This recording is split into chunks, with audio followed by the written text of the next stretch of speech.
buses and stuff, to actually see the country, to see the people, to see how involved they were with their families and everything else. So to me, that was just amazing because, like I said, I had never been in country, but all we ever did from the ship I was on was try to blow up the whole country. So to see where we were shelling what we were doing over there, and it was amazing.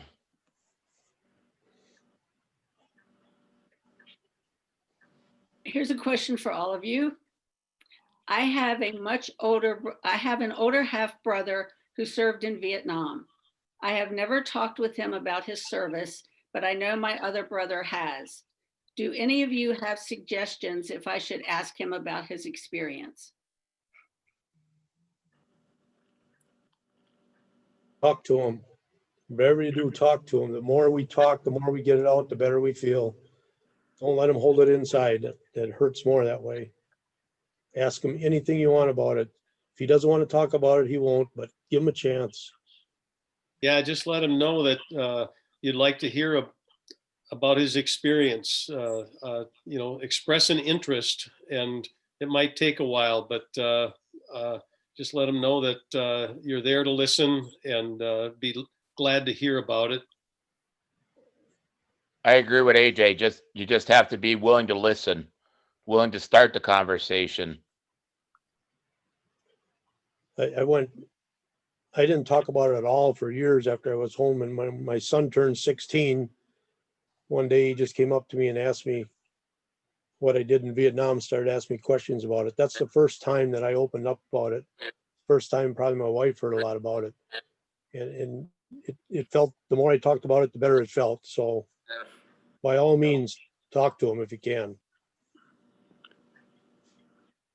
One thing that seems funny to me, you take a vacation and you break out your vacation pictures, it seems like everybody runs in a different direction away from you. And on this trip, there seems to be so much interest in it. And I think that interest is what caused everybody to start opening up about it, because people were truly interested. And like that was said before, nobody really wanted to hear about it. And it's just amazed me that everybody has that much interest in it. I think from my perspective, starting the honor flight here in this area, that was 11 years ago. And 11 years ago, we just never heard all that much about veterans really being thanked. I mean, our whole organization was based on saying thank you. But, through the years, we've seen a huge shift, thank goodness, in our communities and in our country to really recognize and thank our veterans, whether that's, from a healthcare standpoint, from a mental health standpoint, from all different ways to look at it.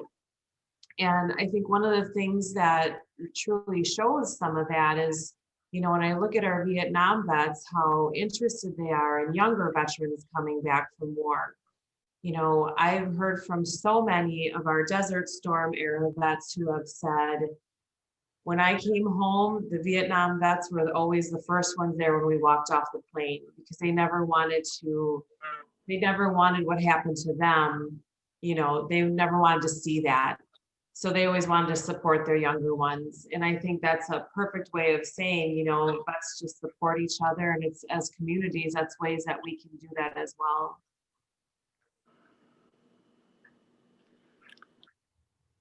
There was a gal that came with us on a trip, Jenny,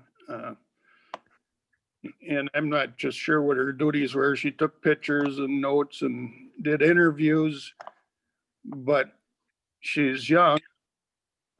Diane, I don't know how old she is, 35, maybe 30. 30s. Mm-hmm. 30s. She knew very little about Vietnam. And then I just thought, boy, she's getting an education about Vietnam, hanging around 52 vets. Mm-hmm. And she really was interested. She was quizzing us and asking questions and taking notes. And she said that in school, they talked about it very briefly, but never really, it was just kind of blown away. And I think some of us vets, that's a feeling we got. Nobody really wanted to talk about it. And once you start talking about it and learning some stuff, there is some interest out there. So that's kind of cool. There's a ton of interest, and I think that rightly so. You know, we know that our veterans are really the backbone of our society. They're the ones that have afforded us these opportunities. You know, my kids are going to any school they choose. We live in a free country, and that's all because of our vets. And I do feel like our communities are really starting to embrace that and you know, really put a lot of effort towards helping our veterans. So, you know, I hope that certainly continues, and programs like the Honor Flight and others, you know, that only helps us be able to say thank you to our vets. For my career, I ended up working for a school district. As a matter of fact, I think the principal from the school I worked at is one of the guests, or he's part of the thing here tonight. And I was amazed by the middle school kids. After I got back from the Honor Flight, I went in and talked at the school a few times.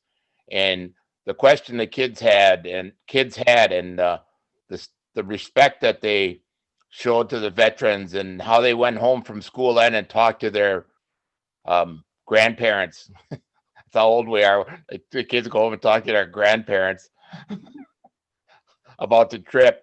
And they would come back and they would talk about how much their parents or grandparents had said about it, and their parents about being exposed to it and stuff. It was pretty amazing.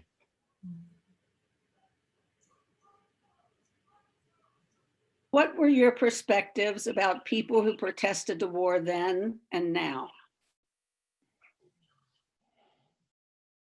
Wow, that's a loaded question.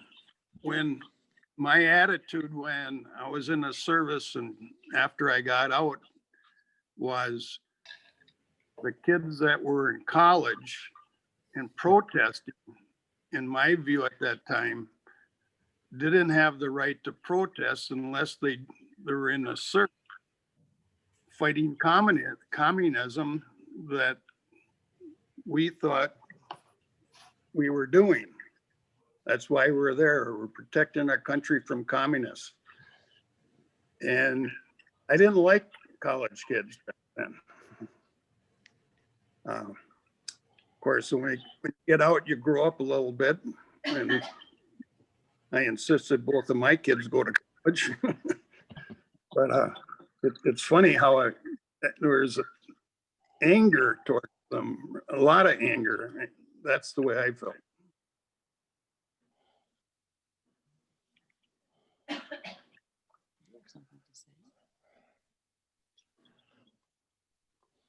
Do you have any advice or perspective for the young men and women who have been in the Middle East the last 25 or so years?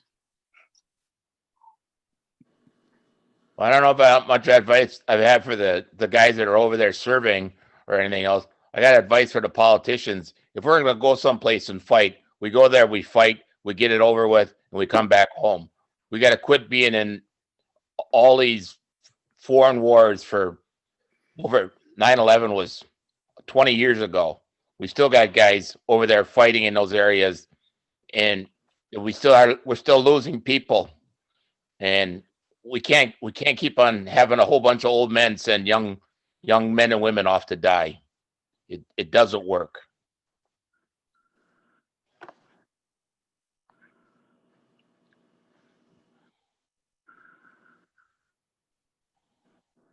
Okay, I bet all of you will have something to say about this. On a lighter side, and a veteran myself, I know vets like to play pranks on each other. Did you pull any pranks, or did others play pranks on you?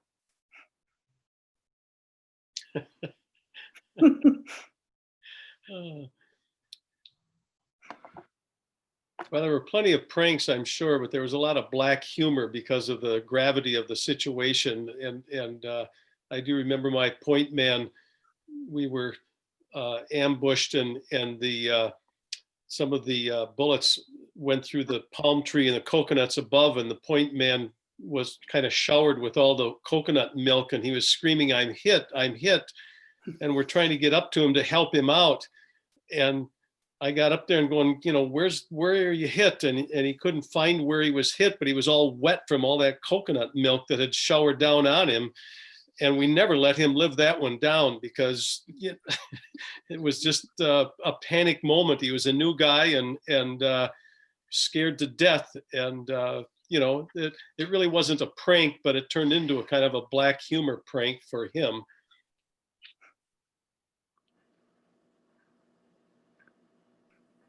In the Navy, one of the things we did to the young guys aboard ship would be I was on an aircraft carrier, so it's a pretty big boat. And we would, to go get some relative bearing grease in the fantail of the ship. And of course, he'd go down there and asking people for relative bearing grease. And then they would send him up to the front of the ship because everybody knew it was a joke, and he'd be walking around for a half a day looking for relative bearing grease. Yeah. We used to do the same thing on the ship I was on. We'd send them, the new guys come on the ship, we'd send them looking for a water hammer.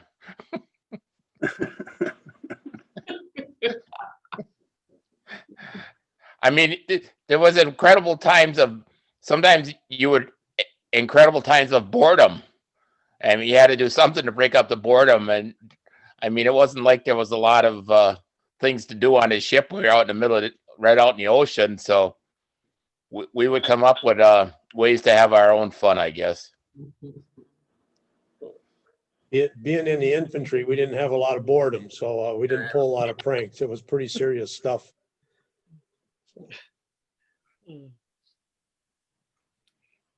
This is for all of you. Do you feel anger at the American policymakers who sent you to fight in the war in Vietnam?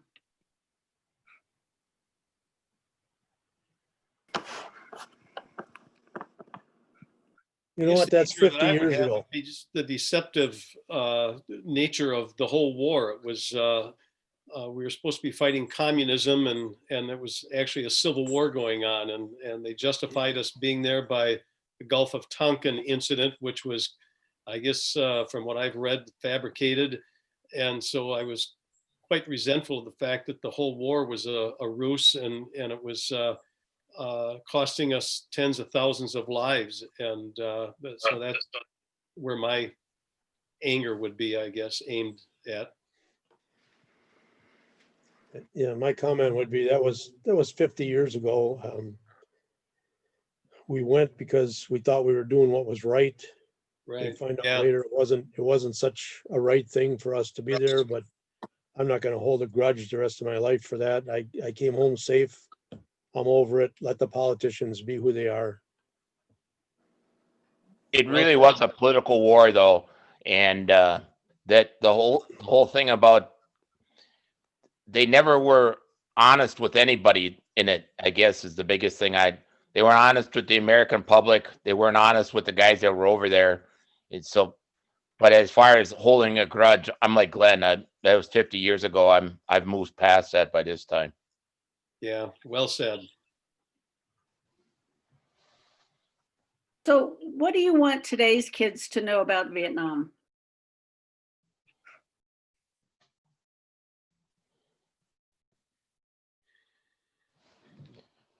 It's okay to second guess the government.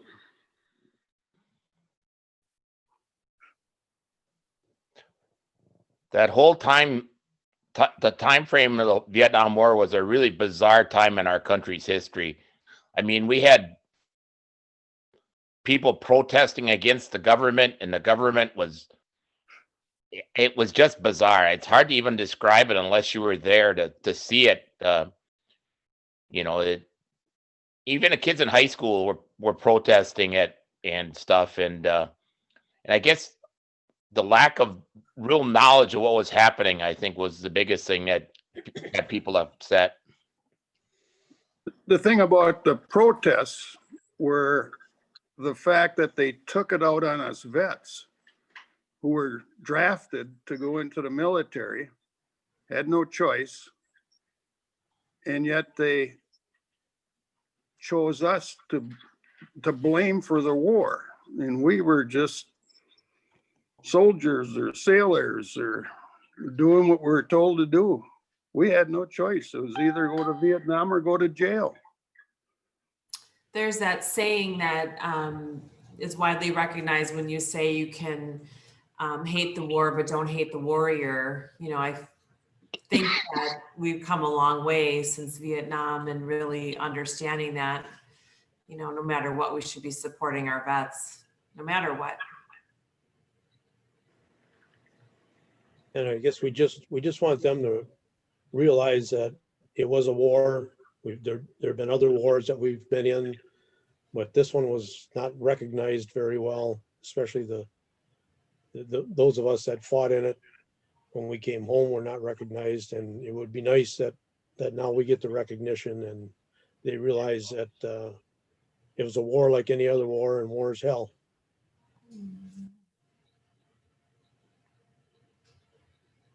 Okay, we've kind of touched on this, but we have the question, what is your opinion of the draft?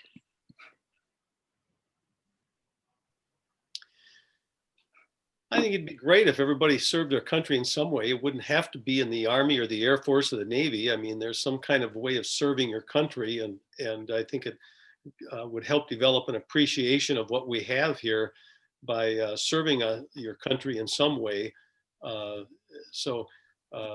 There's the draft like we had, where you were just drafted into the service and off you went. But there's a lot of other ways of serving your country, and it would be a great thing, I think. A few years ago at the school where I worked, there was all the surviving Medal of Honor winners ended up at Lambeau Field. So when they ended up at Lambeau Field, all of them went out to the different schools in the area, high schools, middle schools, and stuff. And one of the guys that came, one of the Medal of Honor winners, came to the school where I worked. And one of the kids asked him if he thought the draft should come back. And he said, no, he didn't think the draft should come back because he was a draftee. He said, but like AJ said, that everybody in this country should do 2 years of national service. And he said, you take the kids from New York and you send them to Texas. You take the kids from Texas and you send them to New York. The kids from Florida, you send to Michigan. You mix your country up, you homogenize your country, you get people so they're not so colloquial, and they become Americans again. And no matter what, you had to do 2 years of national service. There was no getting out of it for draft deferments or deferments of any type, school, anything else. You had to do 2 years of national service for your country. And I always thought that was a good idea. Yeah, I agree. I think everybody should do 2 years of service in something. It was good for me to get drafted, and it helped me grow up real fast, as I'm sure it did with a lot of the draftees that went to Vietnam. But again, you don't have to go to war in order to learn something. They could do it in other ways, but everybody needs to serve their country somehow.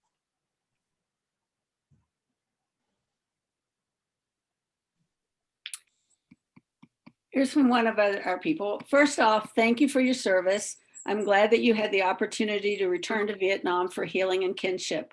My question, as a vet, and given how the US government inflated Viet Cong deaths and how they lied about how quickly the war would end, did you grow to distrust or doubt the military and our government?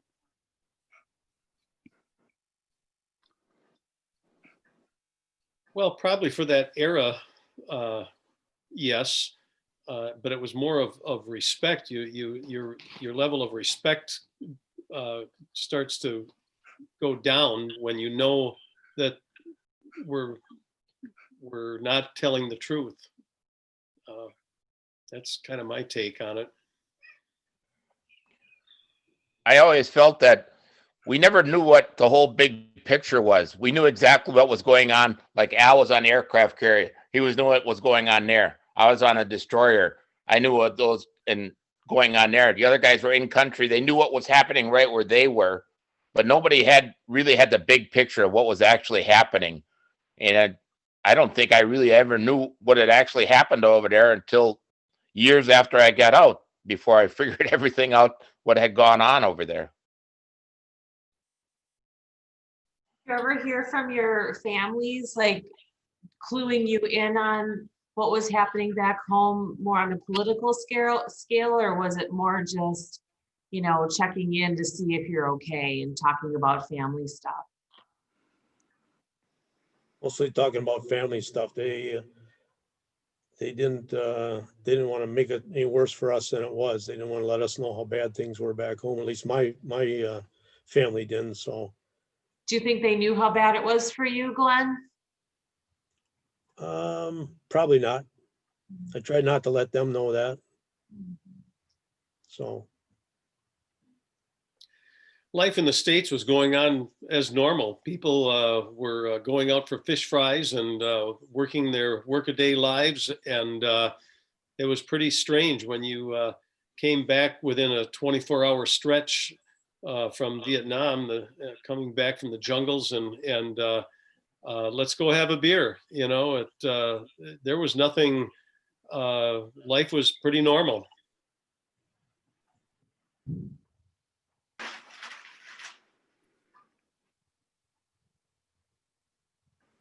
Thank you so much for sharing your experience in Vietnam then and now. In looking at the pictures of when you were young soldiers and your pictures now, I am wondering what you would say now to the younger you that went to war. Thank you and welcome home.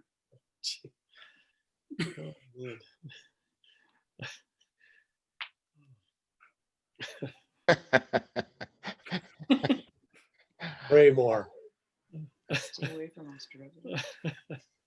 Keep your head down. That's a pretty tough question. I don't know. We were all young and cocky. I don't know. Yeah. We wouldn't I have don't think I'd have probably listened. Right.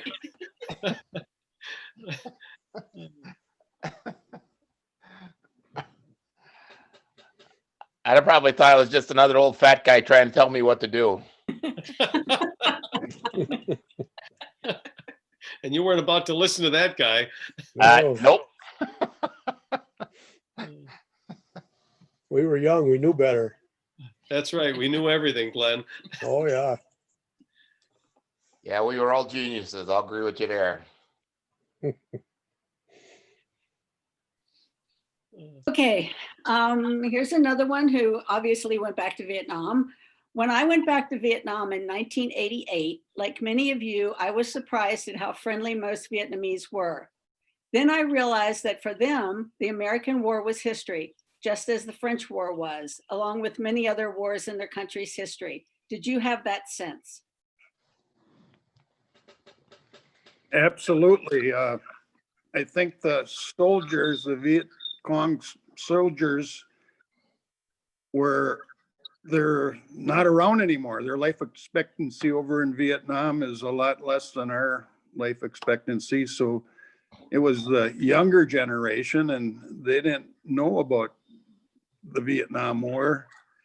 They still hold a grudge against the French. That's the big black cloud hanging over Vietnam, is they didn't like the French. But for us, they liked us. Yeah, our guides, when we were over there, told us that 70% of the population there wasn't even born during the Vietnam War or before the Vietnam War. So, and they didn't talk about it a lot in school. And as far as they're concerned, it's called the American War. We call it the Vietnam War. They call it the American War. And so they really don't care about it. They don't have thoughts about it. And that kind of surprised us, because we talk about it all the time. It's always on our mind. It's taught in our schools and everything, but not there. It's totally different there. Well, it was fun to see the Vietnamese people, how they would really rally around the vets, and super friendly, very happy that we were there. You know, part of what they're doing is trying to boost their tourism. And, you know, I don't know of any negative incident that we had. I mean, it seemed like it all was really great. People were extremely wonderful. In their history over there, they talk about the American War as being a short war. I mean, they've fought with the Chinese for centuries. It's like Al said, they really don't like the French. They don't like the Chinese, but the Americans, they really don't hold much against the Americans because it was a short war. It didn't last very long. So they, and like Al said, there's not a lot of the people that fought in the war. There's not very many of them left. Yeah, they've enjoyed a few decades of peace for the first time in 100 years.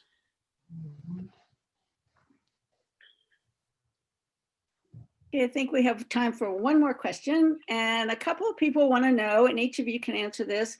What have you done since the Vietnam War, since you got back? What has your life been?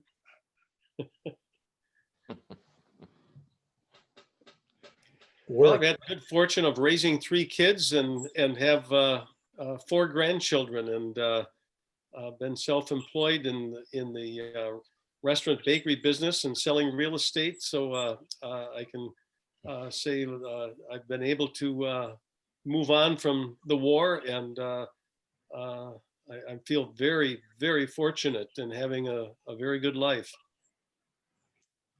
I think all of us came back and went to work, just kept our mouth shut, put our nose to the grindstone. I went to college, didn't have any urge to do that before I went to Vietnam when I got out of high school. But when I got back, I thought, let me try that. So I went to college and got a degree and got to work and raised a family. And like AJ said, now we got grandkids, and it just keeps going on and on. And yeah, and the able to retire. college Glen was thanks to the GI Bill. That was a real Yes, windfall. I mean, thanks to the U.S. government for that. I mean, it was really a absolutely. godsend. That was great. Yep. And like the other guys, I came home, I found a job at the school district, and I worked there until from 79 until I retired in 2015. And since that time, I've been doing a lot of volunteer work and became involved in the community and just enjoying my retirement. My 2 sons, and just have enjoyed family. I know when I got out, I could have collected unemployment and sat around and played for a while, but I chose to go to work right away. I just wanted to get right to work and get on with my life. I felt as though I wasted a lot of years in Vietnam, and I didn't want to waste any more just sitting around. So went to work and had a good job and enjoyed my job. And I think you hit it right, Al. I think all of us, when we got back, we just wanted to get back to leading a normal life in a desperate way. I mean, it just you just wanted to move on and put that behind you. Yep. I got a question for Diane. When I was over in Vietnam, I was a roommate with Mike. We were on the same bus. We sat side by side on the bus, and he seemed to hog the window seat a lot. Is there any? Yeah, but you were a lot taller. You could see over my head. It was too shiny up there. Sun coming in the window was shining off the top of your head. It was blinded me. Sorry, Al, no refunds.